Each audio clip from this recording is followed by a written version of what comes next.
সড়কে ছিনতাই ঠেকাতে ট্রাফিক সার্জনকে হালকা বা ছোট অস্ত্র দেওয়া হবে বলে জানিয়েছেন ডিএমপি কমিশনার শেখ মোহাম্মদ সাজ্জাদ আলী। এছাড়া সড়কে শৃঙ্খলা ফেরাতে পুলিশ সদস্যদের একসাথে কাজ করার আহ্বান জানিয়েছেন তিনি। বৃহস্পতিবার উত্তরায় টিকেটিং পদ্ধতিতে বাস চলাচলের উদ্বোধন অনুষ্ঠানে তিনি এসব কথা বলেন। আশরাফ হোসেন ঢালির তথ্য ও চিত্রে ডেস্ক রিপোর্ট। ঢাকায় শুরু হলো গোলাপি বাসের যাত্রা। যাত্রী সেবা বাড়াতে ও সড়কের শৃঙ্খলা ফেরাতে দুপুরে রাজধানীর উত্তরার আজমপুর এলাকায় ঢাকা মহানগরীতে কাউন্টার ও টিকেটিং পদ্ধতিতে বাস চলাচলের উদ্বোধন অনুষ্ঠানের আয়োজন করে ঢাকা সড়ক পরিবহন মালিক সমিতি।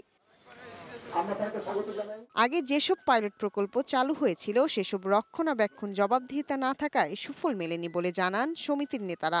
এখন থেকে মাধ্যমে কাউন্টার সিস্টেমে সিটির বাস চলাচল করবে। আমরা পাইলট প্রজেক্ট হিসাবে গাজীপুর থেকে আব্দুল্লাহপুর হয়ে যতগুলি রুট চলে আমাদের গাড়িতে পিঙ্ক কালার করা হয়েছে এবং ব্লু বর্ডার। প্রত্যেকটি কাউন্টারে এবং জনগণের সুবিধার্থে আমরা মিডিয়ার মাধ্যমে আমাদের কমপ্লেন নাম্বার দিয়ে দেব, সমিতির নাম্বার সহ আমাদের প্রতিটি কোম্পানির নাম্বার দিয়ে দেব, গাড়িতে দেওয়া থাকবে।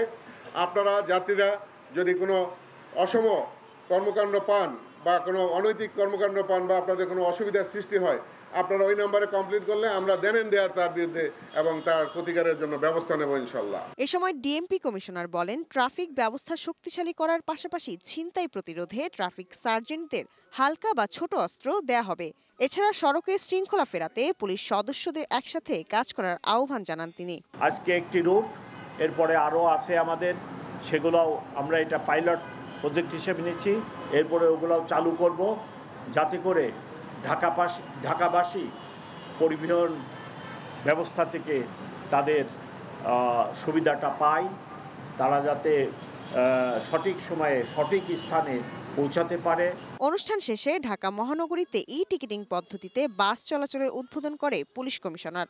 উত্তরার আব্দুল্লাহপুর থেকে ঢাকার বিভিন্ন গন্তব্যে ২১টি কোম্পানির ২,৬১০টি বাসে যাতায়াত করতে নির্দিষ্ট কাউন্টার থেকে টিকিট কিনতে হবে। Global television news desk.